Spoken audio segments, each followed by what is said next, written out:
Sepertinya si penipu terobsesi dengan Hollywood karena banyak sekali dia mencatut nama-nama eksekutif di industri perfilman Hollywood. Mayoritas korbannya juga orang-orang yang bekerja di industri film. Kemungkinan juga si penipu ini orang Indonesia sebab semua korban digiringnya datang ke Indonesia dan diporoti di Jakarta.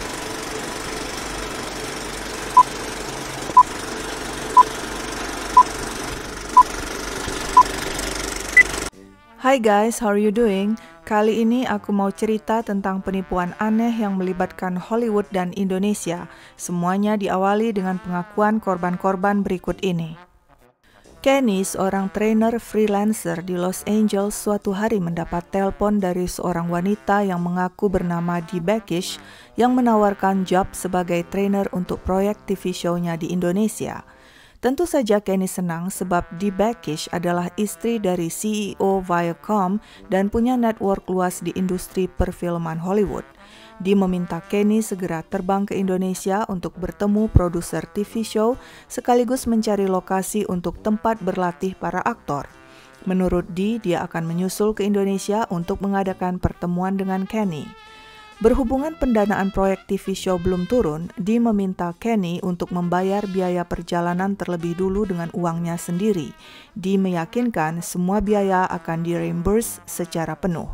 Tanpa ragu, Kenny segera memesan tiket penerbangan first class ke Indonesia dengan kartu kreditnya.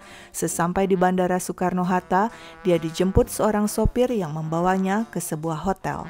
Kenny sama sekali tidak curiga sebab dia dipertemukan dengan seseorang yang mengaku lawyer dari proyek TV show tersebut.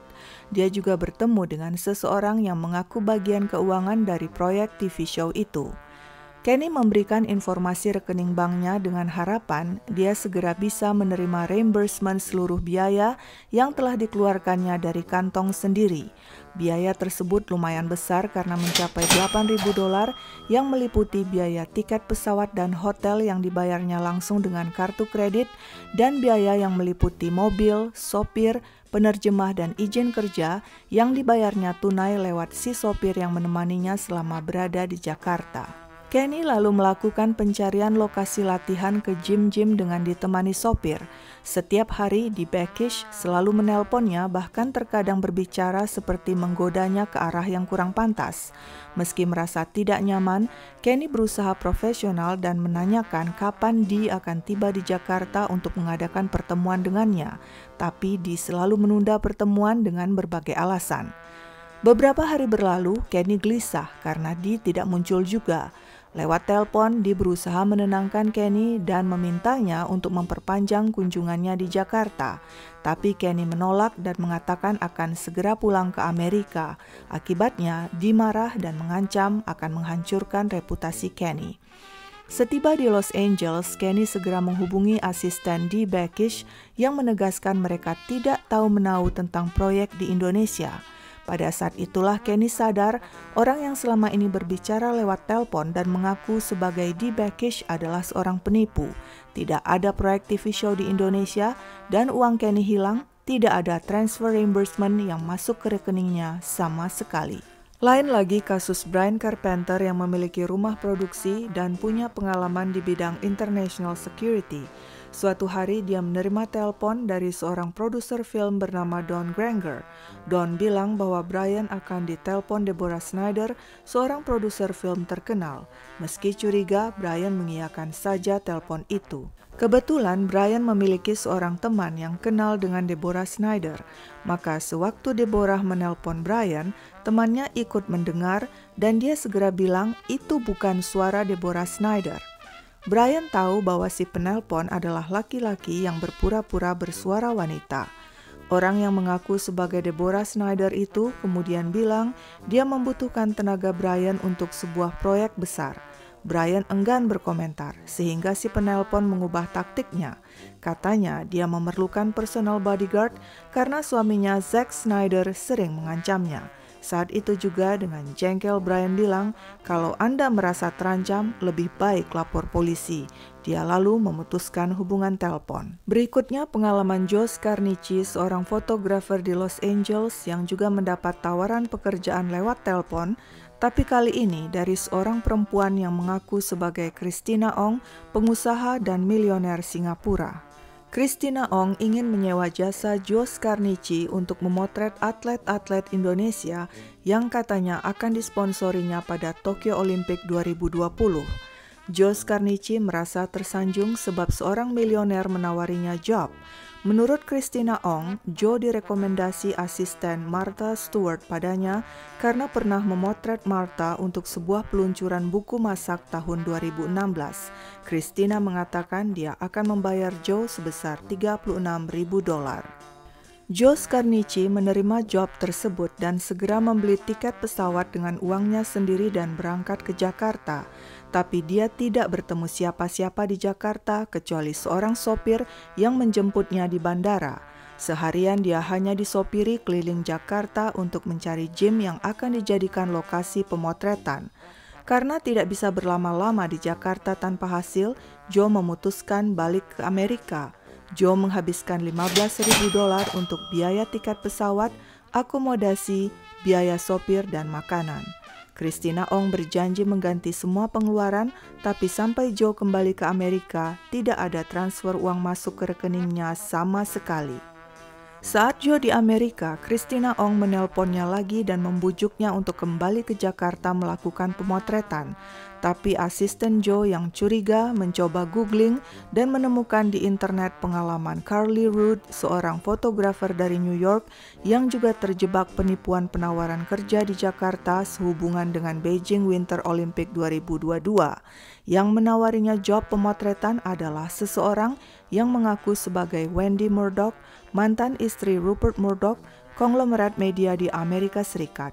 Carly menghabiskan $1.400 untuk biaya izin fotografi yang diberikannya kepada sopir yang menemaninya selama di Jakarta dan uangnya amblas sama sekali tidak kembali.